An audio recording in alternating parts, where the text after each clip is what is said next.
Hello friends, welcome to our channel box office blockbusters. কথা বলবো অযোগ্য এই মুভির প্রথম দিনে কালেকশন নিয়ে।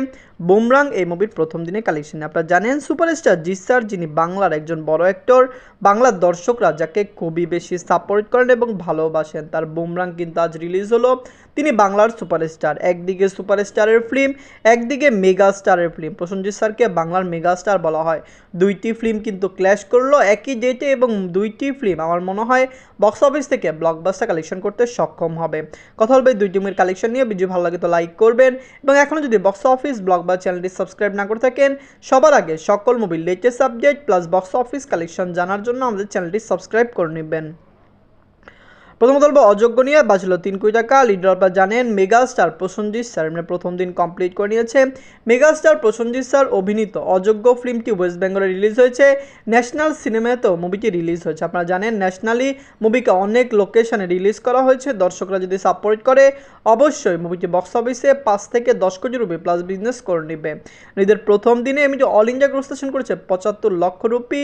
আপনি জানিয়ে দেয় মুভিটি প্রথম দিন 75 লক্ষ রুপি প্লাস বিজনেস করলো। স্যাটারডে সানডেতে মুভি আরও বেশি আয় করতে পারে এবং অবশ্যই মুভিটি বক্স অফিস থেকে ব্লকবাস্টার কালেকশন করতে পারে। আপনারা জানেন অযোগ্য এবং বুমরাং দুইটি ফিল্ম রিলিজ হয়েছে একসাথে। বুমরাংয়ের বাজেট বেশি, রিকভার করতে সময় লাগবে, কিন্তু আমাদের মনে হচ্ছে অযোগ্য তাদের কালেকশন রিকভার করতে বেশি সময় লাগবে না। এখন কথা বলবো বুমরাং নিয়ে বাঁচল 8 কোটি টাকা। লিডার আপনারা জানেন সুপারস্টার জিৎ স্যার প্রথম দিন কমপ্লিট করে নিয়েছে।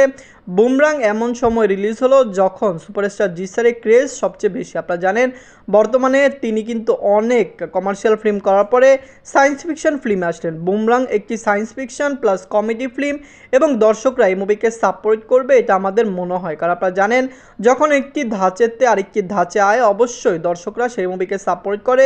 তাদের ভিতরে কিউরিওসিটি থাকে যে ফিল্মটি কেমন হয়। আমরা আশা করছি বুমরাং বক্স অফিসে একটি ভালো কালেকশন করবে। মুভিটি বক্স অফিসে ব্লকবাস্টার হবে। নিজেদের প্রথম দিনে এই মুভিটি ওয়েস্ট বেঙ্গল থেকে আয় করেছে 63 লক্ষ রুপি। আপনার জানিয়ে দেই প্রথম দিনে মুভিটি শুধুমাত্র ওয়েস্ট বেঙ্গল থেকে 63 লক্ষ রুপি আয় করেছে, যেখানে অযোগ্য কিন্তু ওয়েস্ট বেঙ্গল প্লাস ওয়েস্ট বেঙ্গলের বাহিরে ইন্ডিয়ার অন্যত্র কালেকশন মিলিয়ে 75 লক্ষ রুপি আয় করেছে। ক্ল্যাশে আমার মনে হয় দুইটি ফিল্ম সমানে সমান। অবশ্যই মেগাস্টার প্রসেনজিৎ স্যারের ফিল্ম প্রথম দিকে ভালো কালেকশন করবে, কিন্তু বুমরাংয়ের বাজেট খুবই বেশি। মুভিকে রিকভার করতে হলে কমপক্ষে 10 কোটি রুপি প্লাস বিজনেস করতে হবে। আপনারা প্লিজ কমেন্ট করে জানিয়ে দিন সুপারস্টার জিৎ স্যার, যিনি বেঙ্গলের একজন সুপারস্টার, বাংলার দর্শকরা যাকে চিনেন, শুধু বাংলার দর্শকরা না অন্য ইন্ডাস্ট্রির দর্শকরা কিন্তু সুপারস্টার জিৎ স্যারকে চিনেন বাংলার সুপারস্টার হিসাবে। আপনারা যদি এখনও বুমরাং অযোগ্য না থাকেন দেখবেন, কমেন্ট করে জানিয়ে দিন এই দুইটি মুভির মধ্যে সবচেয়ে সেরা বাংলা মুভি কোনটি। ধন্যবাদ।